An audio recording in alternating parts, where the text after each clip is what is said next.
여러분 송축이라는 단어를 아시는지 모르겠습니다. 뭐 성경에 보면은 그나마 이제 개역 개정으로 바뀌어서 북한문, 이 중국어 성경을 번역해서 쓴 거라서 한문의 그런 뜻으로 되어진 것들이 많거든요. 그래서 개역 한글을 썼을 때는 좀 더 어려웠는데 우리가 지금 보는 성경은 개역 개정입니다. 그럼에도 불구하고 조금 해석이 좀 안 되는 그런 내용들이 좀 있는데 송축이라는 단어를 살펴보니까 송축은 바로 사랑과 감사를 하나님 앞에 찬양으로 올려드리는 것, 이것이 송축이라고 합니다. 자, 여러분들 하나님을 송축하십니까? 송축하십니까? 자, 아까 전에도 제가 똑같은 내용을 하고 물어봤어요. 하나님 사랑하십니까? 네. 정말 사랑하십니까? 네. 얼굴들 보니까 사랑하는 것 같아요. 그럼 이제 그 다음 문제, 감사하십니까? 네. 어떤 거에도 감사하세요? 네. 솔직해져요. 모든 거에 감사하십니까? 네. 우리 저기 신일영 권사님이 뒤로 넘어가면서 애들 아주 잘 안 들리게 해주셨어요. 네. 제가 뭘 말씀드리고 싶냐면요, 이 정말 중요한 거거든요. 우리가 모든 부분에 감사해야 되는데 모든 부분에 감사가 안 나옵니다. 특히 아까 전에 제가 성밀병원에 있는 분들한테 감사하십니까? 그랬더니 하나님 사랑한다고 할 때 아멘이 크게 나오다가 감사하십니까? 했더니 반으로 줄어들었어요. 이유가 무엇이에요?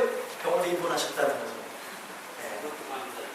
근데 그것도 감사하기까지, 우리의 머리로 감사하는 것은 잘 알아요. 그렇죠? 어떤 부분에도 감사하는 건 잘 알아요. 그런데 진짜 마음에 우러나서 감사하기까지는 절대적으로 하나님의 은혜가 있어야 감사를 한다는 거예요. 하나님이 오늘 이 설교를 하게 하시려고 제 발목에 인대를 끊으신 거예요. 네, 농담입니다.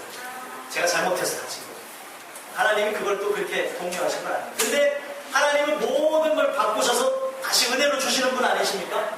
제 왼쪽 발목을 다쳤는데 다치는 그 순간에 아우, 그냥 생각이 막 만감이 교차하면서 야, 큰일 났다. 줄라 어떻게 생각해? 넘어지는 순간에 별 생각이 안 들더라고요. 아, 또 우리 성도님들이 마치 불꽃 같은 눈으로 보실 텐데, 아, 이거 어떡하냐, 이거. 아, 저 목사는 맨날 축구만 하고 말을 안 하셔도 속으로 그렇게 하실 텐데, 아, 주여. 그런 생각이 들더라고요. 그래서 감사가 나와야 되는데 감사가 안 나와요. 왜냐하면 다리가 이게 왼쪽 발목이 딱 꺾이는 순간 뚝 소리가 나더라고요. 아, 이거 뭔 일이 났다. 넘어지는 순간 딱 그 생각이 들더라고요. 근데 순간 기도가 나오는데 제가 늘 기도를 잘 들어야 된다고 말씀드렸죠? 기도가 나오면 어떤 기도가 나오냐면, 하나님 뼈만 부러지지 아니하시고 그리고 주일날 설교할 수 있도록 서게만 해주세요. 그랬더니 뼈는 안 부러지고 설 수 있게 하셨어요. 아, 아무 이상 없게 해주세요. 이러면 좋은데 그때 딱 순간에는 뼈 안 부러지게 하시고 주일날 서게 해주세요 했더니 딱 서게만 하셨어요. 아, 그러면서 그 기도하고 났더니 하나님이 이 사람 저 사람을 또 만나게 하시고 또 해서 진짜 이 자리에 서게끔 하셨습니다. 병원에서 얘기 들어보니까 병원 진료로는 한 달, 두 달 있어야 이게 기부스를 풀고 이렇게 걸을 수 있다는데 하나님의 은혜로 지금 걷게 하셨어요. 남이 좀 안 아프다니까 네. 여러분, 제가 뭘 여러분들한테 드리고 싶으냐면요, 감사가 사람들이 그런 고통과 환란이 있을 때 잘 안 나온다는 거예요. 저도 그랬습니다. 아, 하나님 왜 참 다치게 하십니까 하는데 제게 주신 영감이 뭐였냐면, 다칠 거를 미리 알게 하셨어요. 그날 이렇게 목회자 모임을 갔는데 하나님이 다칠 거를 미리 알게 하셔서, 그러면은 어떻게 해야 돼요? 여러분 어떻게 하는 게 상식이에요? 다칠 거 미리 알면 어떻게 해야 돼요? 안 해야 되는 게 정상인데 조심하면서 하면 안 다치겠지.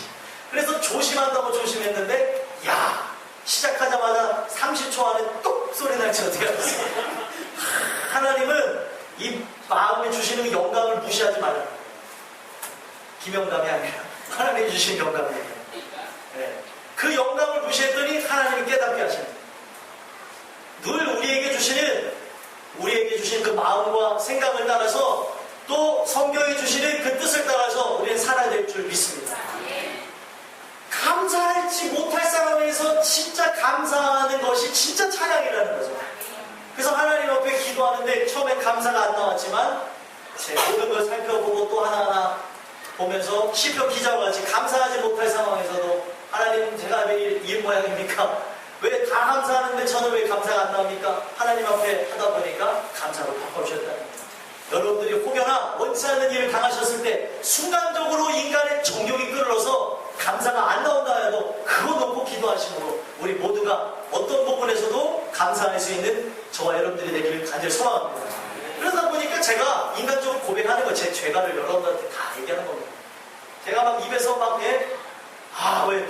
왜 다쳤을까 해서 그러니까 옆에서 제 집사람이 이게 다치면 어떻게 하라고 하지 말던가 그러면 누가 하라 그랬어? 저한테 그러더라고요.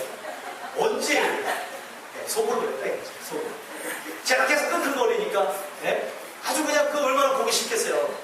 아내 입장에서 누가 저 나가서 하라 그랬나? 말은 안 해도 속으로 딱 그러는 것 같아요. 사람이 그것이 이제 바뀌어져서 감사가 나오기까지는 인간의 힘으로 되는 게 아니에요. 제가 목회자인데도 불구하고 여러분한테 이 부족함을 내어드리는 얘기들. 그 말씀을 드리는 것은 다른 게 아니에요. 우리가 하나님을 찬양한다는 것은 전적인 하나님의 은혜가 있어야 찬양 올려드릴 수 있다는 거예요. 아멘. 아멘이십니까? 1절 말씀을 보면은요. 내 영혼아 여호와를 송축하라. 그 다음 한번 읽어보겠습니다. 읽겠습니다. 시작. 아멘. 내 속에 있는 것들아 다 그의 거룩한 이름을 송축하라. 이 무슨 내용이냐면요. 여러분들 안에 내 속에 뭔가가 있어야 하나님을 찬양할 수 있다는 거예요. 아멘이십니까? 내 속이 텅텅 비었으면 찬양을 하지 못합니다. 앞에서 찬양을 할지언정 그건 뭐예요? 노래예요, 노래. 아무리 천상의 목소리로 꾀꼬리처럼 노래하고 뭐합니까? 찬양을 못하는데. 아무리 노래를 못하더라도 찬양하는 여러분들이 될 수 있게 되길 다들 소망합니다. 많은 사람들이 속에 있는 것을 통하여서 하나님 앞에 올려드려야 돼. 속이 텅텅 비었다. 내 속에 있는 것들이라는 건 무엇입니까? 하나님이 내게 주신 은혜의 것들이 내 마음에 살아 역사하냐는 질문을 던져보시라. 하나하나 돌아다 보면 다 은혜입니다. 그렇죠? 네. 뒤로 넘어졌는데 코가 깨졌어요. 은혜입니까? 은혜가 아닙니까?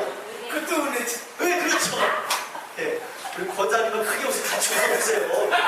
네, 같이 웃어주세요. 우리 권사님 이렇게 웃으시는데 뒤로 넘어졌는데 코가 깨졌는데 코가 깨졌는데 그게 은혜인 이유가 무엇입니까? 머리가 깨지면요. 예, 큰일 나요. 죽을 수 있어요. 자, 우리가 늘 하는 말 중에서도 재수가 없다는 게 아니라 뒤로 넘어졌는데 코가 깨졌다는 건 재수가 없는 게 아니라 감사하는 일이라는 거죠. 은혜를 받고 나서 보면 모든 부분이 다 감사할 거라는 거예요. 내 속에 있는 것들아 여호와를 송축하라. 내 안에 은혜가 있어야, 내 안에 예수님이 계셔야 하나님을 찬양할 수 있는 거예요. 은혜 받은 기억들을 생각해보세요. 가물가물하신 거 아니세요? 안에 아무것도 없다면 하나님을 찬양할 수도 없는 게 우리의 삶이라는 거예요. 받은 사랑, 그 하나님의 사랑을 오늘도 내가 느껴야 하나님을 찬양할 수 있고, 오늘도 내가 감사해야 찬양할 수 있는 거예요. 아까 찬양하는 거 보니까 우리 땅끝교회는 찬양할 때 뜨겁게를 찬양하십니다. 다 모르는 거 안 하는 거 이상 다 뜨겁게 하세요. 모르는 찬양하면 가만히 계시지만 다 아는 찬송가 부르면 다 뜨겁게 부르세요. 여러분 어떤 찬양을 하든지 간에 내가 박자를 못 따라가고 음정이 틀려도 하나님 찬양할 때 정말 다윗처럼 어린아이처럼 찬양할 수 있는 여러분들이 되시기를 소망합니다. 내 속에 있는 것들로 찬양합니다. 그러니까 내 속에 아무것도 없으면 찬양할 수가 없는 거라니까.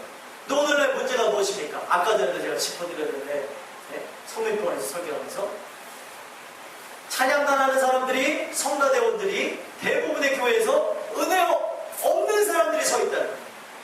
노래를 잘하는 사람들을 세우니까 듣기에는 좋은데 은혜는 안 되는 일들입니다. 이게 정말 사실입니다. 사람들 정말 잘 들으셔야 돼요. 이게 내 마음에 감동이 온다고 해서 이 감동이 하늘로부터 오는 감동인지 육적으로 느끼는 감동인지 생각해 보셔야 된다고요. 클래식을 들어도 감동이 옵니까 안 옵니까? 와요. 야, 좋은 막 관현악단이 와서 빵빵빵빵 되면요 소름이 돋습니다. 제가 말씀드리는 거는 은혜가 진짜 되냐는 거예요. 은혜가. 은혜는 무엇입니까? 내 안에서 뭔가 울컥울컥 되는 게 막 올라오는 게 은혜예요. 막 하나님이 내 삶 속에 부어주신 은혜가 기억나는 거. 내가 그 은혜를 잊고 살았던 것,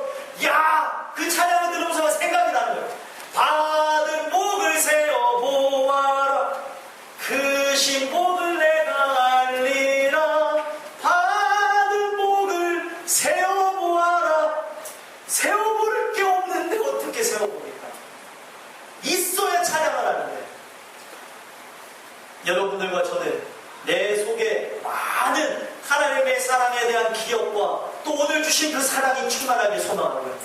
늘 범사에 감사함으로 하나님을 찬양하기에 부족함 없는 여러분들과 제가 되길 아주 소망합니다. 그래서 우리는 언제든지 찬양해야 되는 존재라는 것을 지금 1절과 2절을 통해서 말씀합니다. 내 영혼아 여호와를 송축하며 2절에 보니까 그의 모든 은택을 잊지 말자.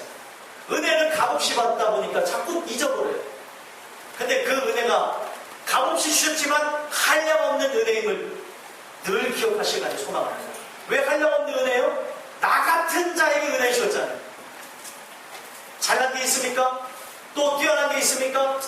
또 남들보다 뭔가를 잘해서 주셨습니까? 성경에 우리에게 은혜를 주신 것은 그 어떤 사람들보다 뛰어나서 잘나서 힘 있어서 건강해서 또 하나님이 보시기에 이쁜 짓 해서 주신 것이 아니고 하나님의 주권적인 선택에 의해서 그 은혜를 주셨다. 그래서 그 은혜 받은 사람들은 목에 기부수를 할 수가 없고 그 은혜 받은 사람은 영원토록 찬양할 수밖에 없다는 거예요. 아멘이십니까? 아멘. 자, 여러분들 보세요. 옆에 있는 분들 보세요. 목에 기부수 하시는 분들 계신가? 한번 보세요. 목이 뻐근하신 분들 빨리 풀으세요. 네, 목을 푸시고 설교도 드시고 빨리 생각해 볼 필요가 있는 거예요. 그 누구도 그 은혜에 대해서 자랑할 수 없대요. 하나님이 이 은혜를 주신 것은 하나님의 주권적인 선택을 따라서 하나님이 보시기에 긍휼히 여길 자였기에 긍휼하심을 따라서 은혜를 주셨기에 자랑할 수가 없다는 거예요. 근데 오늘날 은혜 받았다는 사람들은 왜 이렇게 목에 힘을 주고 다니냐? 왜 이렇게 자꾸 자랑하고 다니냐?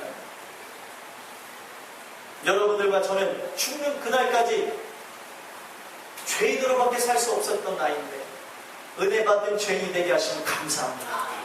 요 한 가지만으로도 평생토록 찬양하는 여러분들과 제가 될 수 있게 되길 하늘 소망합니다. 자, 이 시편 기자가 다윗인데 이 다윗이 여호와를 찬양해야 된다고 하면서 우리가 구체적으로 왜 찬양해야 되는지를 그래서 3절서부터 18절까지 설명을 해놨습니다. 여호와를 찬양하라, 송축해야 된다 라고 얘기하면서 이 모든 부분이 모든 사람들에게 공감되지 않으니까 왜 찬양해야 되는지에 대해서 3절서부터 18절까지 구체적으로 설명해요. 구체적으로 우리가 살펴보면 3절에 한번 읽어보겠습니다. 읽겠습니다. 시작.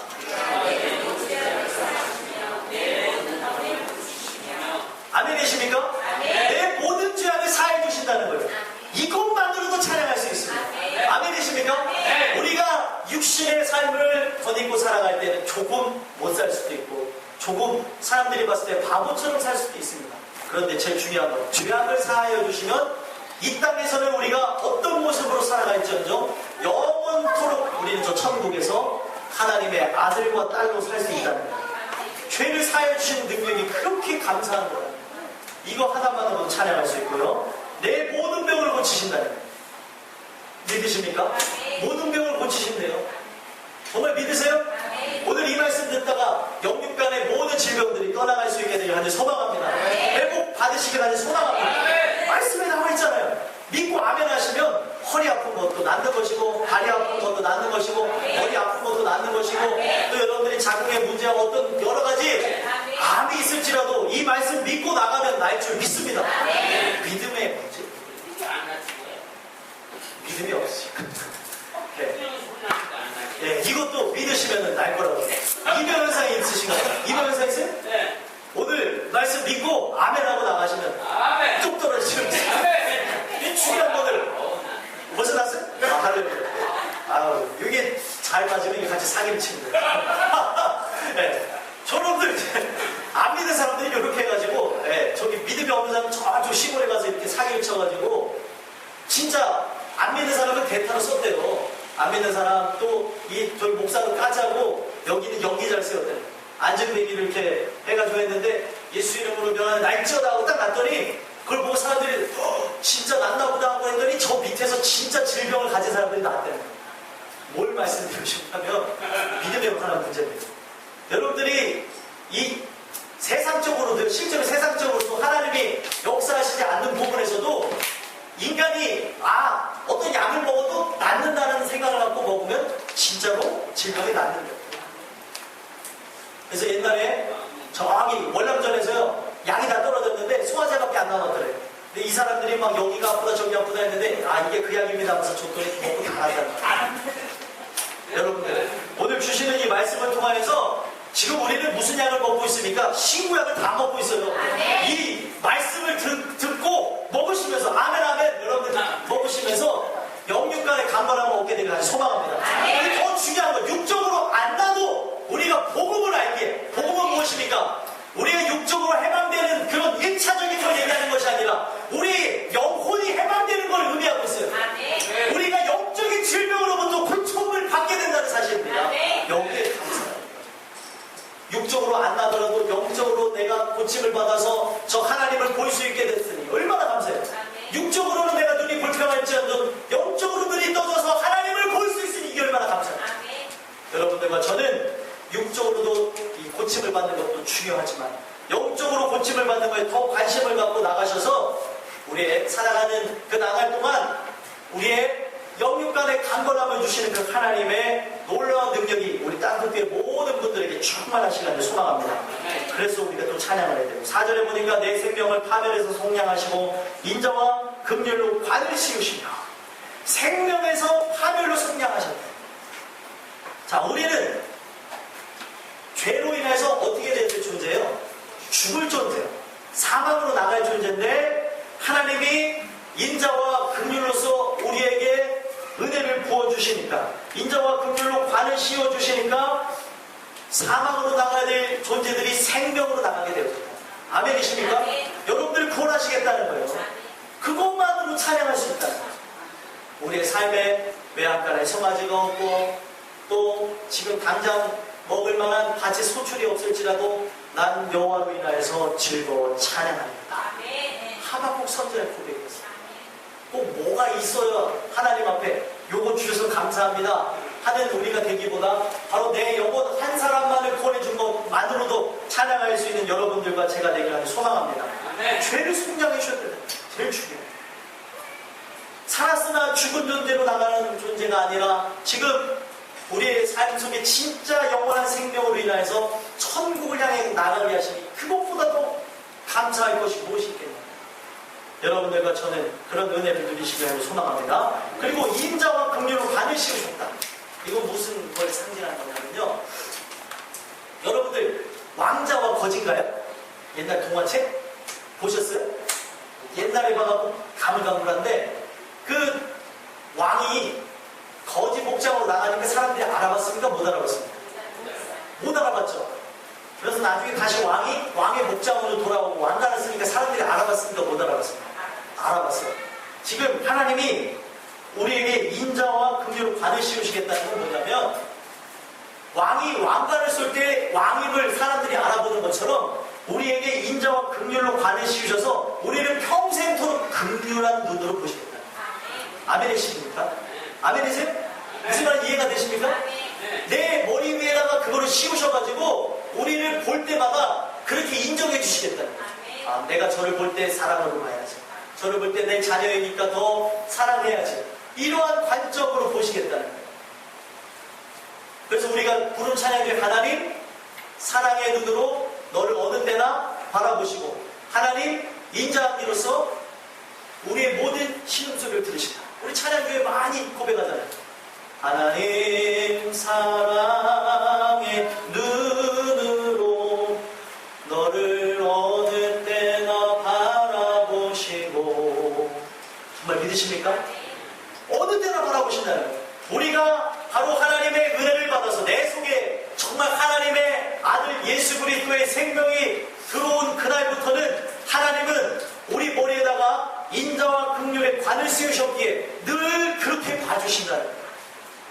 자녀가 한 번 자녀이면 계속되는 자녀이지 그 자녀가 부모를 속상하게 한다고 해서 자녀에서 취소하시는 분 계세요? 그 농담 삼아서 얘기했잖아요. 아유 저런 새끼 호적에서 그냥 확 파버려야 되는 거야.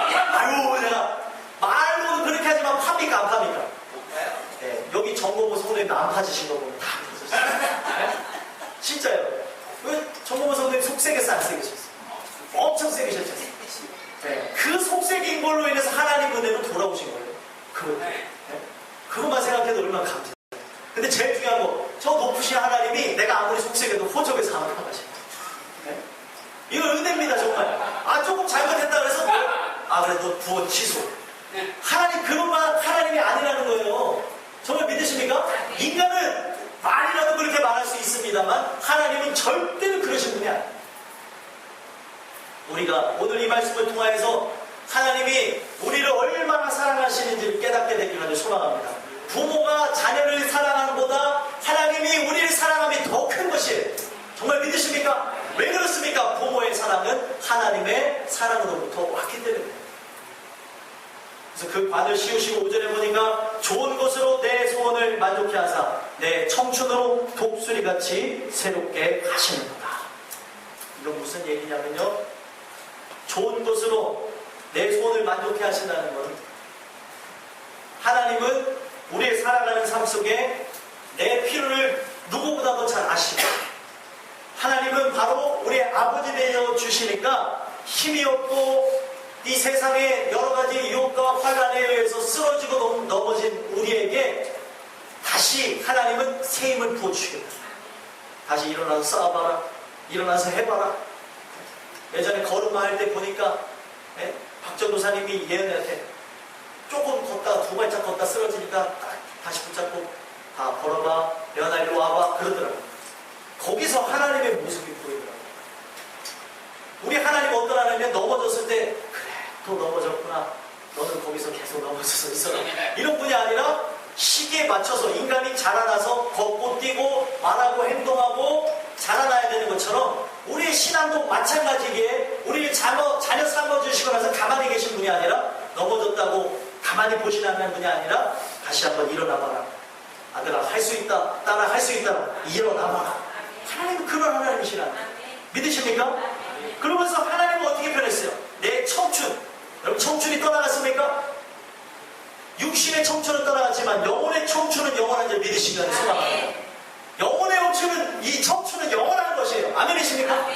그래서 여러분들 이 하나님 주신 은혜로 육신의 생각도 바뀌으셨으면 좋겠어요. 할아버지라 생각하면 영원토록 할아버지예요.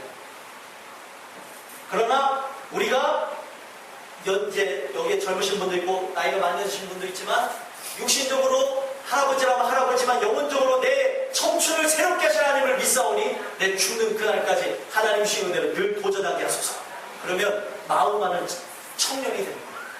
그러면 마음이 바뀌어지면 어떻게 되는지 아십니까? 몸도 바뀌어진대요. 요즘은요 70대 되신 분들, 70대 계신 분 계시죠? 70대 되신 분들 중에 세상에서 관리 잘하시는 분의 그 육체 나이를 봤더니 40대인 사람이 있는 세상이라는 거예요. 그 이유가 뭐냐까? 이유가 뭔가 봤더니 계속해서 자기를 단련해요. 여러분들 영혼으로 단련하게 되면 육체적으로도 그런 활력이 넘쳐나는 생기가 여러분들의 것이 될 것이라고 믿습니다. 제일 중요한 건 영혼입니다. 우리가 영혼을 위해서 그렇게 투자하고 그러다 보면 육체도 건강하게 하시는 하나님의 은혜를 보십니다. 그래서 독수리같이 비유하신 건 뭐냐면 독수리가 날개를 치면서 올라갈 때 엄청난 에너지가 거기에 쓰여진다. 독수리는 이 짐승들을 잡아먹어서 생활을 할 때 그 많은 에너지가 날개 치며 올라갈 때 나옵니다. 그러나 이제 날개 치면서 동시에 뜨면은 거의 에너지를 쓰지 않는다는 겁니다. 독수리가 날개 치며 올라간다는 것은 바로 힘이 없는 우리에게 폭발적인 에너지, 힘을 주시겠다는 거예요. 아멘이십니까? 여러분 힘이 없으신 분들 오늘 이 말씀 듣고 힘내시길 간절히 소망합니다. 네? 그냥 자다가도 펄떡 일어나시고 그냥 힘이 나셔야 돼요. 무슨 약을 먹어야 힘나는 게 아니라 오늘 이 말씀 듣고 아멘 하시므로 여러분들 안에 정말 영적인 생기로 인하여서 육체적인 이 피로도 다 떠나갈 수 있게 되길 간절히 소망합니다. 그래서 절망에 빠져서 소망이 없는 우리를 다시 일으켜 주시겠다. 여러분의 삶 속에 고난과 환난과 역경이 있어서 쓰러지고 넘어질 수 있습니다. 그러나 하나님을 다시 한번 의지하심으로 일어나는 여러분들과 제가 되게 될 간절히 소망합니다. 그래서 하나님을 찬양할 수밖에 없어요. 그래서 6절부터 또 보면 6절을 보면은요 여호와께서 공의로운 일을 행하시며 억압당하는 모든 자를 위하여 심판하시는도다. 7절에 이어서 보면 그의 행위를 모세에게 그의 행사를 이스라엘 자손에게 알리십니다. 하나님이 공의로운 일을 행하셨대요. 억압당하는 모든 자를 위하여 심판하셨대요. 이게 무슨 얘기냐면 역사로 돌아가서 보면 이스라엘 민족이 애굽에서 지배를 받았습니다. 애굽에서 종살이를 했어요. 그렇죠. 노예로 살아가는데 왜 하나님이 그들을 노예로 삼으셨습니까? 궁극적으로 보셔야 돼요. 왜 그들이 노예가 됐어요?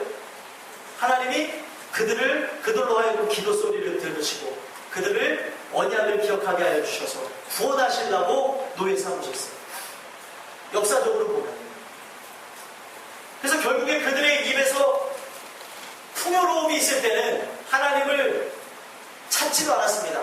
근데 풍요로움이 떠나가고 요셉을 알지 못하는 왕조가 일어나서 그들을 노예로 삼다 보니까 그들 입에서 여호와를 찾기 시작합니다. 그래서 하나님 그 소리를 들으시고 그들을 다시 일깨워 주셔서 이스라엘 자손들에게 너는 약속의 자손이다. 너희들이 건너가야 될 땅은 바로 가나안 땅이다. 그걸 말씀해 주셔서 구원하셨다는 걸 의미합니다. 그래서 여러분들도 마찬가지입니다. 하나님이 여러분들의 살아가는 삶 속에 바로 하나님의 은혜를 기억하시게끔 만들어 버리시거든요. 그 행위를 모세에게 알리시고 그 행사를 이스라엘 자손에게 알리셨던 것처럼 바로 하나님이 여러분들의 지금 인생 속에 믿음을 더 주시고자 고난과 연단 주시는 가정이 있어요. 그 고난과 연단을 이제는 하나님이 해결해 주셔서 바로 하나님 뜻대로 모든 부분을 회복시켜 주실 겁니다. 고난은 우리의 믿음을 키우는 데 아주 큰 역할을 합니다. 이스라엘 백성이 고난이 있다 보니까 기도가 끊이지 않았어요. 그 고난이 있다 보니까 하나님을 찾았고 그러다 보니까 그들의 신앙이 회복되어졌다는 거예요. 어쩌면 여러분들에게 있는 고난도 여러분들의 신앙을 회복하기 위해서 있는 고난일 수 있다. 그래서 어떻게 하겠어요? 지금 문제가 있는 분들 혹시 계십니까? 어떻게 해야 되겠어요? 더 매달리세요. 하나님 앞에. 해결할 분은 하나님밖에 없습니다. 가정의 문제건 직장의 문제건 사업의 문제건 또 우리 인생의 질병의 문제건 어떤 문제든 그걸 해결하실 분은 하나님밖에 없다는 거예요. 그것을 여러분들이 하나님 앞에 붙잡고 기도하고 나가신다면 억압당하는 모든 자를 위하여 심판하시는도다. 그 행위를 이스라엘 백성에게 알리시는도다. 여러분들이 누굽니까? 영적인 이스라엘 백성들이라 여러분들에게 알려주실 것입니다. 그것을 위해서 받으실 찬양이 있을 겁니다. 할렐루야. 아주 그냥 전기가 그냥 우리가 막 돌려대니까 쭉 떨어집니다. 그래도 예배는 계속되어야 됩니다. 아멘이십니까? 네, 여러분들 우리의 살아가는 삶 속에 하나님이 우리에게 주신 고난도 찬양할 수 있는 여러분들이 되셨습니다. 이것이 바로 고난의 뒤편에 있는 주님이 주신 축복을 위해서 주셨구나. 바로 하나님의 영광을 위해서 주셨구나. 그걸 바라보며 나갈 수 있는 여러분들과 제가 될 수 있게 되기를 간절히 소망합니다. 다시 돌아와요. 여러분들 하나님의 사랑은 계속되어지는 것이지 일시적인 게 아니에요. 여러분들 어디 가도 여러분들 자녀들과 갔어요. 어린 자녀들하고 갔다고 생각해보세요. 지금 기억이 안 나시는 분들은 어렸을 때 자녀들 어렸을 때를 생각해보세요. 어린 자녀들과 어디를 놀러 갔어요. 여러분들의 눈은 어디를 향해 있습니까? 네? 음식 사 먹으면 음식만 사 먹고 계세요? 놀이동산에 가면 아이스크림 먹으면 아이스크림 먹다가 애들 잊어버리십니까? 예전에 저희 어머니가 잊어버리셨어요. 사 먹으시라고. 그게 참! 간식 찾아 들어가는 얘기 들었는데 어찌됐든 늘 잠깐 깜빡하는 한에 있어요. 인간도 깜빡하는 일이 있죠. 앞에 있는 걸 보다가 눈에 보는 걸 자꾸 보다가 하지만 잊지 않는다는 거예요. 우리 눈은 항상 자식들 향해 있고 안 보는 한이 있어도 신경은 어디가 있어요? 자녀들 향해 있다. 그럼 우리 하나님은 어떠신 분이에요? 인간과 같지 않아서 절대 실수하지 않으시고 그 꽂은 눈 자체를 끝까지 보신다는 거예요. 하나님의 눈을 어디로 꽂았어요? 여러분들의 모습을 향해 꽂아있다. 보셔서 그래서 이 하나님의 눈을 어떻게 표현하고 있어요? 불꽃 같은 눈이라고 하잖아요. 제 눈은 좀 흐리멍텅할 수 있어도 하나님의 눈은 불꽃 같은 눈동자로 우리를 살펴줍니다. 여러분들과 저에게 바로 하나님이 그런 눈으로 바라보셔서 우리의 모든 부분을 만지셔서 회복시키시고 바꾸시고 또 구원하시는 하나님이라는 걸 믿으셨으면 좋겠습니다. 그걸 믿는다면 어려움이 있을 때도 찬양하게 될 것이라는 말입니다. 아멘이십니까?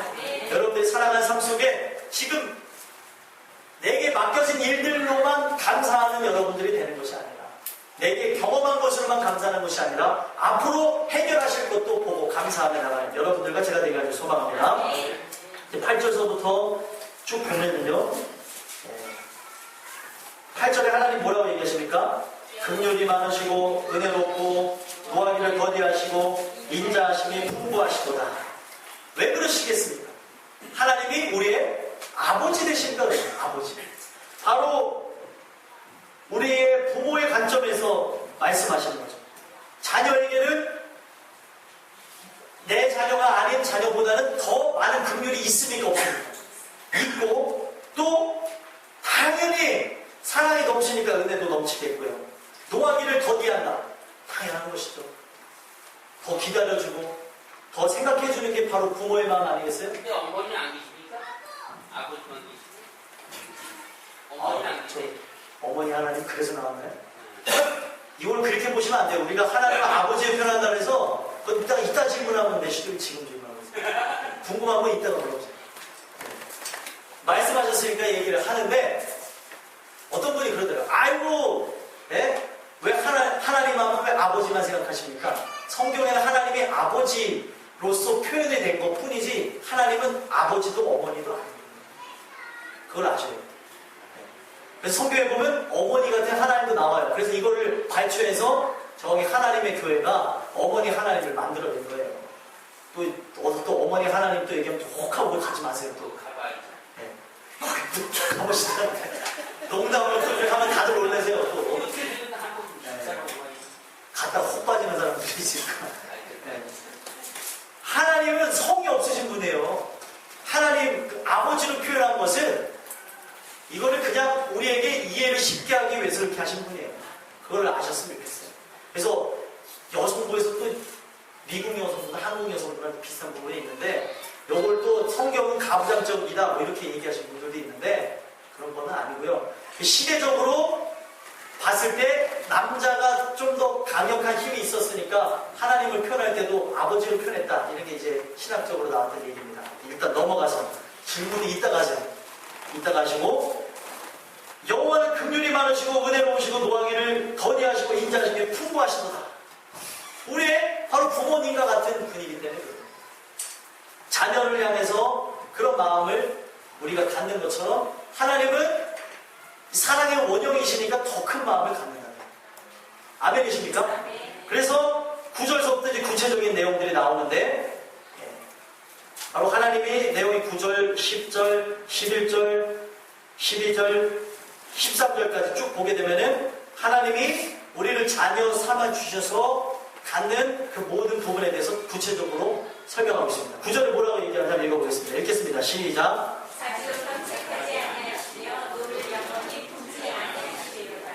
자주 경책하지 아니하시며 노를 영원히 품지 않는 자녀와 솔직하게 말씀을 해주셨으면 좋겠어요.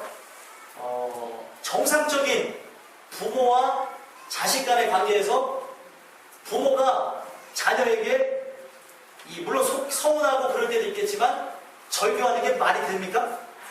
말이 안 되죠. 아까도 얘기했지만 호적을 파간다는 거 농담으로 하는 얘기, 화가 나서 하는 얘기지 진짜 파가지는 않잖아요. 노를 영원히 품지 않는다는 거예요. 서운할 때도 있지만 풉니다. 왜요? 내 자녀니까. 제일 중요한 건 내 자녀라는 거죠. 내 자녀. 자녀이기 때문에 노를 영원히 가지 않는 이 갖고 있는 분노 자체를 계속 가져가잖아요. 그러나 우리가 타인한테 받은 상처가 예를 들어서 하나님의 은혜를 떠나서 생각해보면 영원히 가져간 사람 있습니까? 없습니까? 있습니다. 이거 그런 관계라는 거예요. 근데 은혜가 또 오면 어떻게 해요? 노를 가졌던 마음도 서로가 서로를 다 용서하게 됩니다. 여러분들 혹여나 용서하지 못한 부분들이 있다. 남편도 용서하시고 아내도 용서하시고 자녀도 용서하시고 내 주변에 있는 모든 사람들도 용서하시기를 하는 소망합니다. 그게 진짜 하나님의 사랑을 받은 사람. 그 사랑을 아는데 내가 누굴 용서하지 못한다? 어떤 부분에서 내가 걸려있고 문제가 있는 부분이 있는 거죠. 바로 하나님의 사랑이 영원하다는 것, 바로 부모님의 사랑과 같다는 것을 의미하고 있다는 것. 그리고 10절에 이어서 보니까 우리의 죄를 따라 우리를 처벌하지는 아니하시며 우리의 죄악을 따라 우리에게 그대로 갚지는 아니하셨습니다. 죄를 따라 처벌하지 않으세요. 아무리 이 부분에서 우리가 죄를 범했을지라도 잘못했다고 하면 용서해주는 분이 우리의 아버지 하나님이십니다.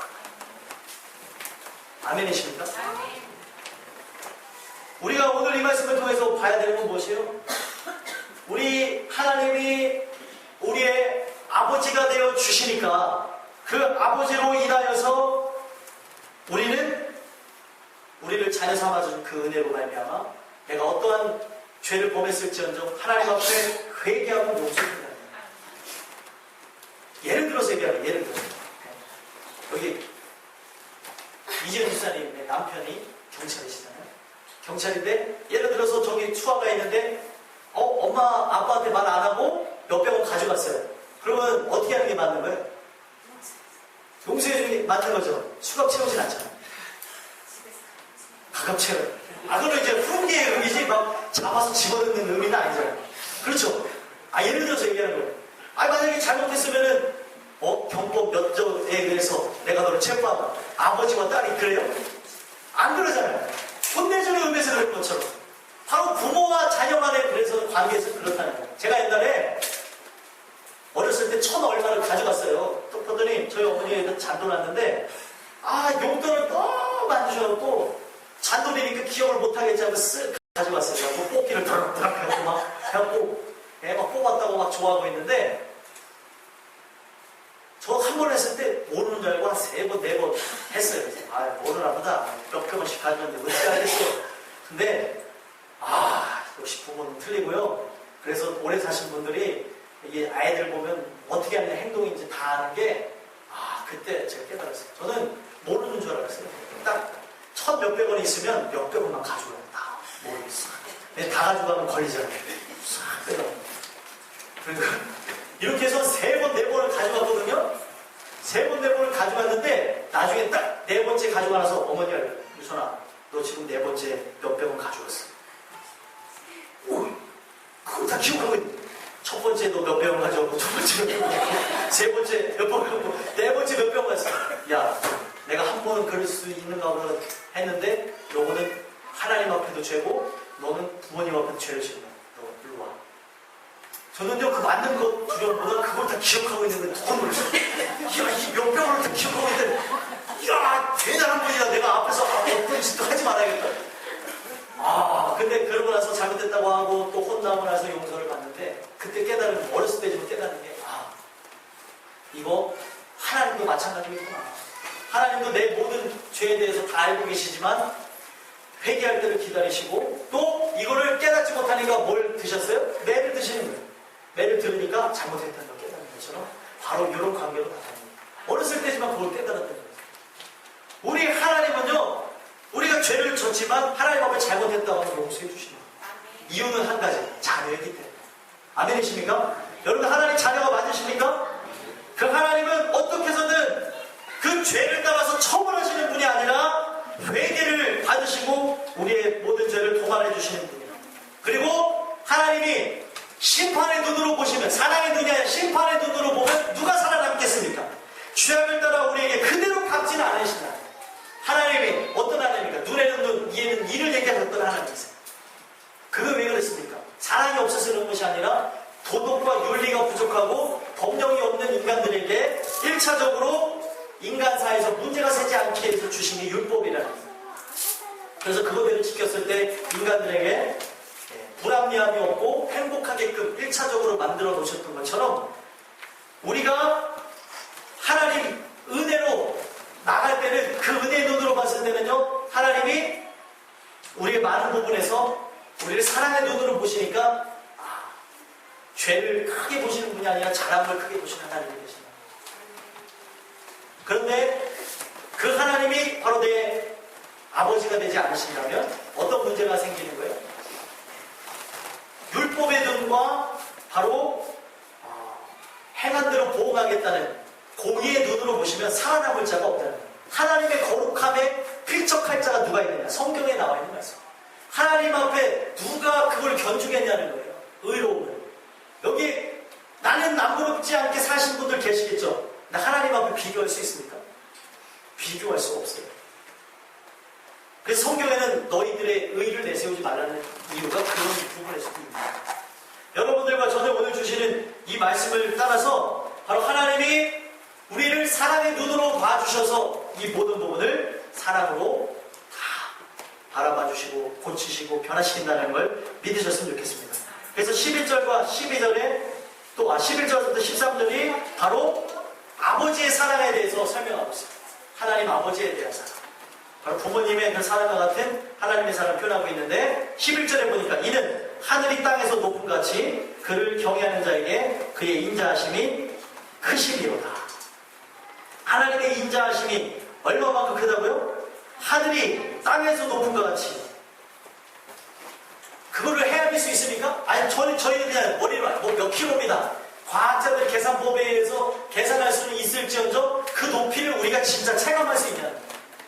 그 하나님이 땅에서, 이 하늘이 땅에서 높은 것 같이 이 하나님의 인자하심이 그렇게 넓다는 거예요. 그리고 여기서 말하는 땅에서 하늘을 의미하는 것은 지구에서 저 높은 하늘을 바라보는 개념이 아니라 지구에서 우주를 바라보는 개념이다.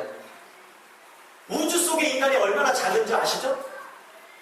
그게 잘 느껴지시지 않는 분은 나중에 물어보세요. 저기 꼬맹이들한테 물어봐도 지구가 얼마나 작고 우주가 얼마나 큰지 알 수 있어요. 우리와 같은 태양계가 수도 대잖아요. 얼마나 많은지 셀 수가 없을 정도로. 그것보다도 크신 분이 하나님이십니다. 이것이 머리로 그냥 아는 사람이에요. 머리로 아는 사람이면 아, 하나님 크시구나 하지만 가슴으로 느끼면 어떨까요? 벅차게 된다. 하나님의 사랑에 대해서.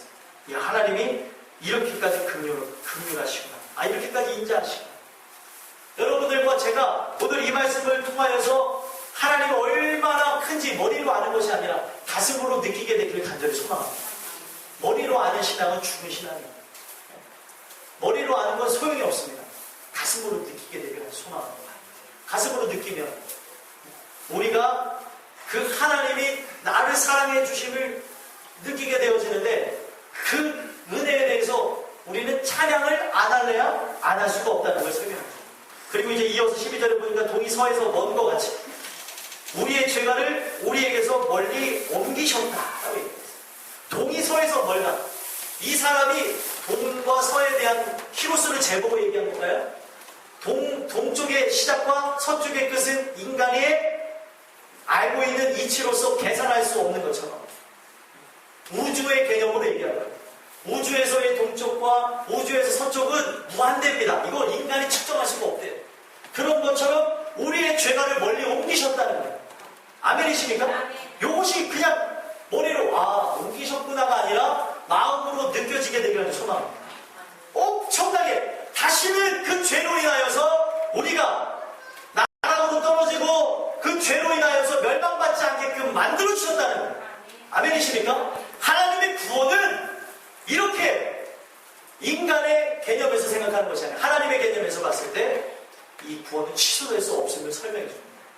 아멘이십니까? 그래서 성경에 보면 구약시대에 제사법에 보면 아사셀 염소가 나옵니다. 아사셀 염소가 무엇이냐면 한 마리의 그 양은 잡아가지고 번제도 드리지만 한 마리의 양은 모든 죄를 이 염소에게 전가해서 안수를 합니다. 안수해가지고 죄가 그 안으로 들어가게끔 하는 거죠. 그래가지고 이 염소가 모든 죄를 전가받고 어떻게 해요? 광야로 가서 죽게끔 만들어요. 이걸 아사셀이라고 합니다. 아사셀, 염소, 어린 막 이렇게 표현하는데 여러분들 구약시대에는 이것이 모형으로서 죄를 저 염소가 짊어지고 와서 죽었다 이렇게 생각했는데 신약에 와서는 누가 아사셀 어린 양이 되어주십니다. 예수님이 뭘 짊어지고 가셨어요? 우리의 죄를 십자가와 함께 짊어지고 가셨어요. 여러분들이 짊어져야 될 십자가 또 여러분들이 짊어져야 될 모든 죄를 예수님이 짊어지고 가셔서 6월절의 어린 양으로서 완벽하게 하나님의 번제물로 하나님의 또 아사셀 어린 양으로서 바쳐졌다는 거예요. 그래서 하나의 그 6월절에 양들이 바쳐지는 걸 보면 죽임을 당해서 번제물로 하나님이 향기를 받으시는 양이 있고 하나는 저 광야로 가서 죽는다는 거예요. 그 모든 부분을 우리 예수님이 그의 공생의 사건 십자가에서 달려 돌아가 주시고 다 보셨어요. 번제는 어떻게 하셨습니까? 예수님이 십자가에 달려 돌아가 죽으시고 3일 만에 부활하신 다음에 어떻게 하셨어요? 승천하셨죠. 승천하시는 그 모양이 바로 성경에 나오는 번제물이 하늘로 향기가 올라가는 것처럼 우리 예수님도 올라가셨다. 이해가 되십니까? 네. 그런 또 부분도 여기서 짧은 말씀이지만 볼 수 있다는 거예요. 그래서 결국에 이걸 통해서 주시는 게 뭐냐면 멀리 옮기셔서 죄를 아예 끌고 가셔서 우리는 다시 죄를 질 수 없는 존재가 됩니다. 죄를 짓습니까? 안 짓습니까? 짓죠. 여기서 말하는 것은 우리가 죄를 또 짓는다는 걸 의미하는 게 아니라 죄 짓고자 하는 마음으로부터 멀어졌다는 거예요. 그러니까 예를 들면 술 드시는 분이 있어요. 술 드시는 분의 마음을 하나님이 콕 하고 찔렀어요. 그럼 찔르면 옛날 안 찔렀을 때는 아무리 먹어도 이게 찔리지 않았지만 이제 하나님 그 마음을 콕 찔르니까 먹을 때마다 기억나요. 먹을 때마다 불편해요. 이제부터 역사를 하시는 거죠. 그러다가 어떻게 돼요? 끊게 됩니다. 끊게 됐는데도 육신은 원할 수 있어요. 먹고 싶은 마음이 있지만 멀어져서 이것과는 이제 분리되는 인생입니다. 예를 들어서 담배도 마찬가지죠. 그리고 정욕, 이 음란에 대한 그런 생활 마찬가지입니다. 하나님이 이거를 해서 또 내가 또 넘어지는 한이 있죠. 또 다시 입에 내밀 수도 있고 필 수도 있고 또 어떤 죄악의 모습들을 범할 수 있습니다. 욕을 할 수도 있고 뿐만이 아니라 폭언과 그리고 폭설과 그리고 또 심지어 자기의 의를 들어서 사람들과 싸우기도 하고 막 그런 죄의 모습들 비방하고 수근수근거리고 로마서에 나오는 그 모습들을 보면 우리 안에 그런 모습이 나타날지언정 이 마음에 그거를 즐겨하는 마음은 사라졌다. 구원받은 자의 모습은 그렇습니다. 근데 결국에 은혜는 무엇이냐? 은혜 받은 사람은 어떤 사람이냐? 나중에 결국에는 이것이 넘어지고 일어나고 넘어지고 일어나고 반복해서 결국에 어떻게 돼요? 끊어집니다. 끊어집니다. 그래서 여러분들 혹여나 이런 걸로 해서 고민하신 분이 혹시나 있으면 계속해서 기도해서 주변 분들도 계속해서 기도해줘서 싹 다 끊어지는 놀라운 역사가 있게 되는 소망입니다. 끊어져야죠. 도움이 안 되는 우리 모두에게 이 부분은 하나님이 다루시고 결국에 이것도 계속해서 하나님은 그거를 통하여서 또 기도하게 하시고 바꾸기를 원하시는데 안 되시면 어떻게 하나님의 극단의 조치가 이루어지겠죠. 하나님의 방법 휘둘르게 하셔서 깨트리시는 거예요. 제가 저번 주에 병원에 볼 일이 있어서 누구를 이렇게 만나고 신방하려고 병원에 갔는데 옆에 폐암 걸리신 분이에요. 3기. 네. 근데 막 다리가 들끓으시고 또 말도 잘 못하시고 이러시는 걸 봤어요. 그러면서 그분이 얘기하시길 자기가 이렇게 된 게 예전에 담배를 많이 피웠대요. 지금 담배 필까요? 안 필까요? 펴요? 안 펴요? 펴요? 안 펴요? 안 피죠. 네. 그러니까 그 얘기를 하는 거예요. 하나님이 그거를 바꾸시길 원하시는데 안 바꾸면은 그렇게라서 바꾸신다고.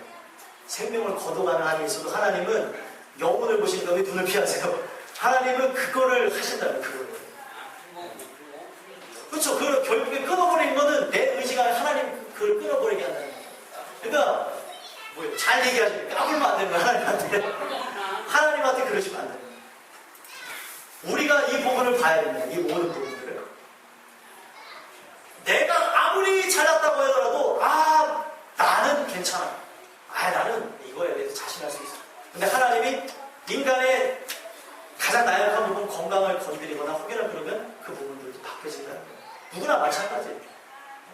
하나님의 목적은 뭐예요? 영혼 구원입니다. 영혼 구원이고 그거 뭐 죄 하나 끊어지고 안 끊어지고 그 문제를 다루시는 게 아니에요. 지금 내가 죄짓기를 즐겨하는 마음 자체가 있느냐 없느냐를 보시는 거예요. 죄 졌는데 꺼리낌이 없다? 그냥 막 살아간다? 이 안에는 예수님이 안 계셨다는 거예요. 그 사람은 찬양할 수도 없는 거예요. 여러분들이 이 부분들을 잘 볼 수 있게 되기를 간절히 소망합니다. 그래서 13절을 보니까 아버지가 자식을 긍휼히 여긴 것 같이 여호와께서는 자기를 경외하는 자를 긍휼히 여기시다. 이 모든 걸 사랑하셔서 하는 거예요. 사랑하셔서. 사랑하니까. 근데 사랑하는 자를 혼내는 게 마음이 편해요? 불편해요? 불편하죠. 근데도 왜 하나님을 치실까요? 죽기까지 왜 치실까요? 사랑하니까. 영혼을 보시고 영원토록 사는 게 하나님의 목적이니까 그런 거라는 거죠. 하나님이 사랑하셔서. 여러분들 이 말씀 들려주셔야 돼요. 네, 졸다가도 깨어나셔야 돼요. 아, 하나님이 사랑하셔서 그러시는구나. 하나님 그 사랑에 대해서 막 저기 정보보 성도님한테 하나님 들상하시는 누가 좋아하겠어요? 네. 우리가 이 말씀을 볼 때요, 들으세요. 이따가 얘기하시고 사선에 이따가 얘기하시고요. 오늘 이 말씀을 통하여서 보셔야 되게 자꾸 남 얘기하지 마세요. 들 사랑한 사람이 누구겠어요? 나라고 보세요. 나라고. 이 얘기가 다른 사람한테 들려진다고 보지 마시고 나한테 들려진다고 해요. 그러면 태도부터 바뀌어져요. 말씀을 듣는 태도, 그리고 기도하는 태도, 내 삶에 걸어가는 걸음걸이부터 틀려져요. 자기의 이게 사로잡혀서 오기만 해봐 내가 다 박살내, 이런 마음이 없어집니다. 누가 계시냐는 이 안에 귀신이 있느냐 아니면 하나님이 계시냐 보라는 거예요. 오늘 이 말씀은 찬양하는 것부터도 돌아다 봐야 되고, 우리가 살아가는 삶의 걸음걸이 하나를 보자는 거예요. 찬양이 안 나오고 내 삶에 왜 이렇게 자신감이 넘칩니까? 잘난 것도 없는데, 우리의 삶 속에 내세울 게 아무것도 없는데 왜 그래? 하나님이 없어져요.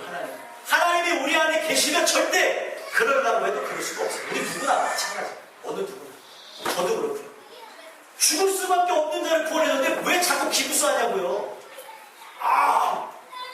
나는 아니야. 이 말씀이 지금 나는 아니야. 이건 다른 사람 얘기죠. 우리 얘기라니까 바로 여러분들 얘기시고 바로 저의 얘기입니다. 요거를 볼 수 있었으면 좋겠습니다. 자식을 보는데도 그 자식이 아파하는 걸 보면서도 이 자식이 이렇게 해야 되는 걸 아니까 아버지는 한다는 거예요. 예전에 여기 태윤이 있잖아요. 태윤이가 다쳤어요. 예전에 놀다가 눈이 찢어져가지고 병원에 갔는데 같이 갔어요. 김민준 성도님하고 갔는데 이 태윤이가 에너지가 막 넘치잖아요. 마취를 시켜서 꼬매야 되는데 나중에 보니까 이 마취도 안 되고 꼬맨 것 같아요. 근데 이 과정에서 이 아이가 이게 바늘을 하고 눈을 이제 꼬매야 되잖아요. 근데 그걸 이제 아버지가 붙잡아야 되는데 아들은 막 싫다고 하면서 하는데 붙잡아야 돼, 안 붙잡아야 돼? 붙잡아야 되잖아요. 그러니까 우리 김민준 성도님 마음이 얼마나 이게 여리신지 아들 이렇게 붙잡을 때 되게 힘들어 하시더라고요.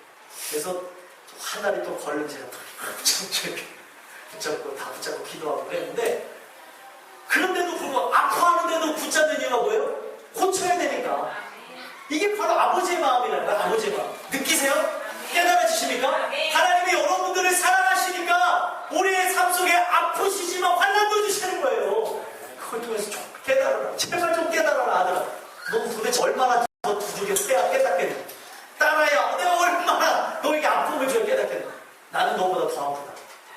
아니, 자식이 아프겠어요? 물론 자식은 어디가 아파요? 눈이 아프죠? 아버지는 어디가 아픈가요? 마음이 아픈 거예요. 뭐가 더 아프겠냐는 거예요, 진짜. 여러분들 그걸 보시라고. 하나님이 여러분들을 사랑하셔서 그렇다. 14절, 여기 오늘 시계 넘어져 나가지고 안 보라고 깨닫어요. 빨리 가겠습니다. 14절서부터 18절까지 보면은 하나님은 결국에 우리 체질을 아셔서 우리는 단지 먼지뿐임을 기억하시고 우리가 이 땅에 사라질 존재라는 걸 아십니다. 내 체질을 잘 아셔서 사라질 존재인 우리에게 결국에 17절에 보니까 자기를 경외하는 자에게는 영원부터 영원까지 이르게 하시는, 먼지는 사라진다는 거죠. 먼지뿐임을 기억하시고 인생이 풀과 같고 영화가 들의 꽃과 같고 16절에 보니까 바람이 지나가면 없어진다, 이렇게 설명하고 있는데, 하나님의 은혜가 입혀지게 되면은 없어질 존재인 우리가 그 하나님이 주시는 은혜로 인하여서 하나님을 경외함으로 없어지지 않는다는 거예요. 이해가 되십니까? 이 말씀이? 영원토록 하나님을 찬양하게 되는 거예요. 경외하게 되어질 때, 은혜가 입혀질 때 하나님이 그 마음을 바꾸심으로 결국에 우리가 영원토록 살 수 있게끔 되어지게 만들어주신다. 우리는 그냥 쇠자라에서 없어질 풀과 같고 들의 꽃과 같고, 바람이 지나가면 이 바람이 있던 자 어디서 불어왔는지도 모르고 뭐가 어디서 없어졌는지도 모르는 게 우리의 인생인데, 우리의 인생의 참된 의미를 깨닫게 하시면 영원토록 찬양하게 하시고 결국에 우리를 근데 마지막 결론입니다. 마지막 결론. 그 경외하심은 어디로부터 오냐는 거예요. 여러분들이 하나님을 두려워, 경외에 대해서 제가 늘 설명드리죠. 경외가 뭐라고요? 하나님을 사랑하고 존경하는 거, 그리고 두렵고 떨리는 마음으로 하나님을 바라다. 하나님을 두려워할 수 있어요? 노력한다고 되는 거예요? 안 두렵잖아요. 안 두려우니까 마음대로 살잖아요. 사람이 안 보면 안 보는 데서 죄 짓고. 하나님이 두렵지 않으니까 그런 거 아닙니까? 근데 그 하나님이, 여러분들 이 말씀 듣고 제가 노력하라는 게 아니에요. 그냥 내가 두려워해봐야지 이런 차원으로 쌓을 수 있는 게 아니라, 여러분들의 마음을 하나님이 바꾸셔야 가능하다.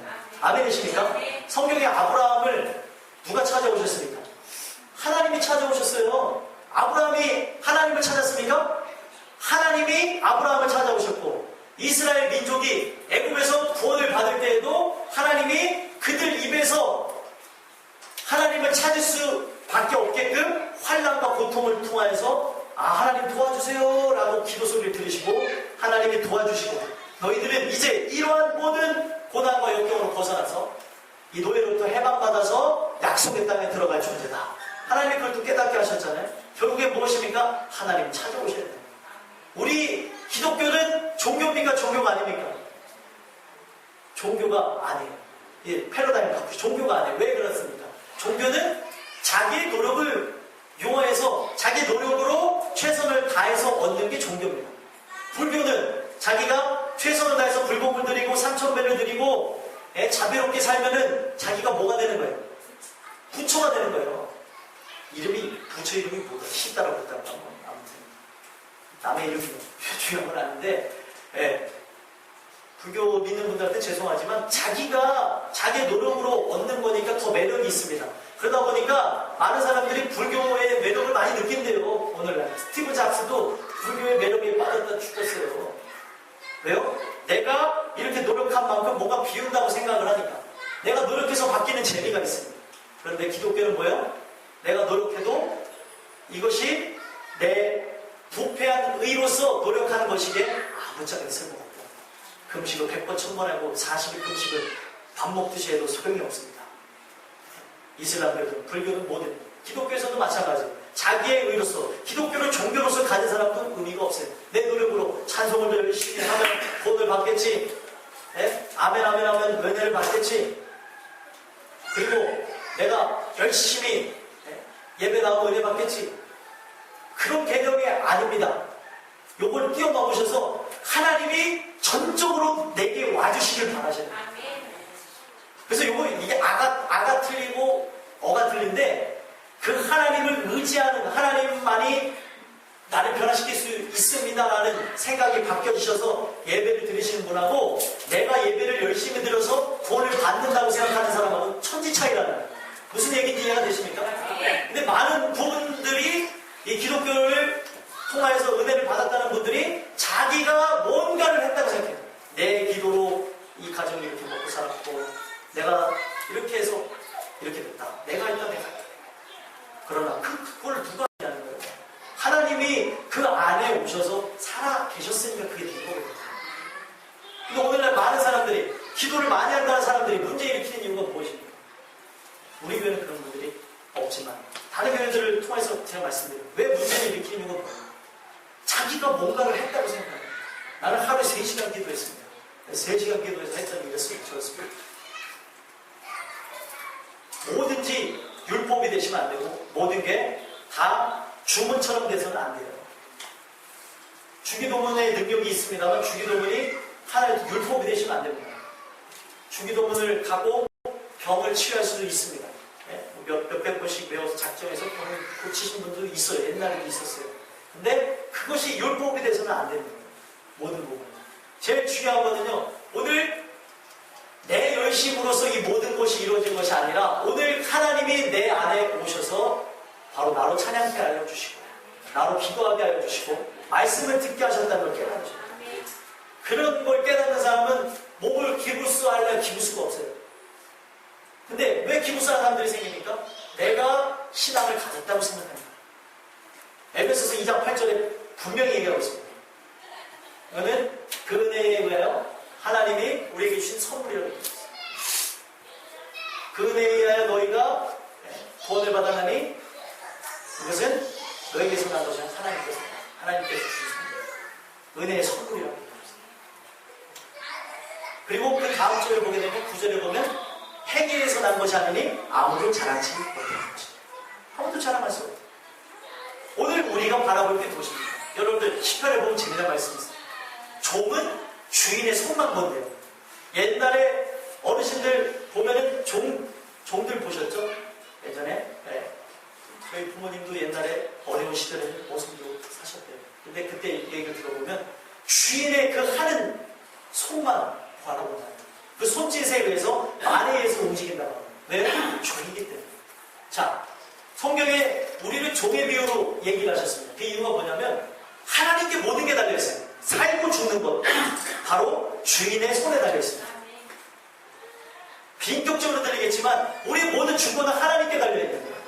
여러분들이 노력해서 취할 수 있다면 노력해서 취할 수 있겠지만 내가 100번 1000번 노력한다 하더라도 하나님의 마음이 없으면 하나님의 뜻이 없으면 안 되는 거예요.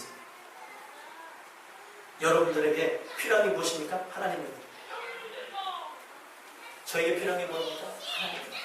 그 은혜가 여러분들에게 늘 넘쳐났으면 좋겠습니다.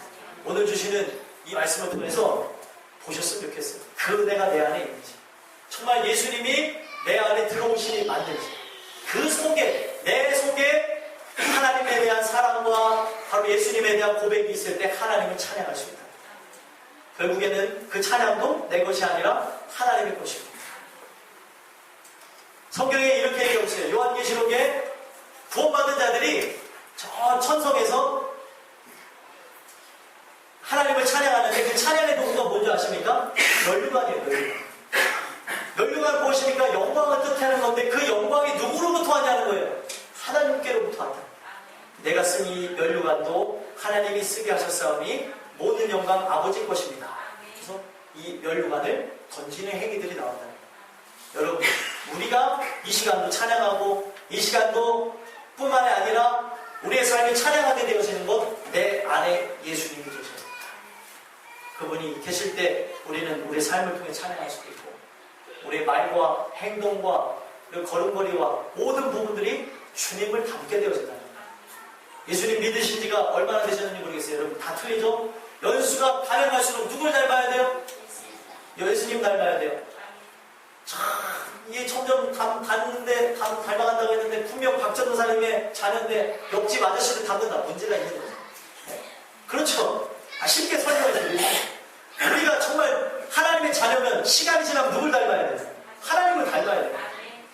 그렇다고 해서 의식적으로 걸음걸이를 바꾸지 마시고 의식적으로 말투를 바꾸지 마시고 내 안에 누가 살아계시면 가능하다는 거예요? 예수. 하나님이 계십니다. 오늘 주시는 이 말씀을 통해서 여러분들 속 안에 있는 모든 부분을 통해서 하나님을 찬양하고 영광 돌리는데 부족한 없게 되길 간절히 소망합니다. 19절부터 22절은 찬양을 촉구하면서 끝나는 거예요. 그래서 우리의 찬양을 하나님께 올려드릴 수밖에 없다. 내 영혼아 여호와를 송축하라. 이러면서 끝나는 거예요. 여러분들 살아가는 삶 속에 은혜로 나가셨으면 좋겠어요. 그 은혜가 늘 내 안에 있는지. 찬양은 하나님 주신 은혜의 특권이거든요. 그 은혜로만 나 옆에 사람 보지 말라니까 누가 졸든 안 듣든 보지 마시고 본인들만 보세요. 본인만 보시라. 내가 얼마나 하나님한테 은혜를 받으면 옆에 사람 존다고 해서 막 이러지 않아요. 내가 진짜 은혜가 있는지를 보시라. 모든 사람들 마찬가지, 저도 마찬가지고 여러분들도 마찬가지입니다. 이걸 통하여서 내게 주시는 음성이 들리는지를 보셔서 하나님을 찬양하며 나가시는 부족한 없게 되길 간절히 소망합니다. 기도하겠습니다. 하나님 감사합니다. 오늘 주시는 이 말씀을 통하여서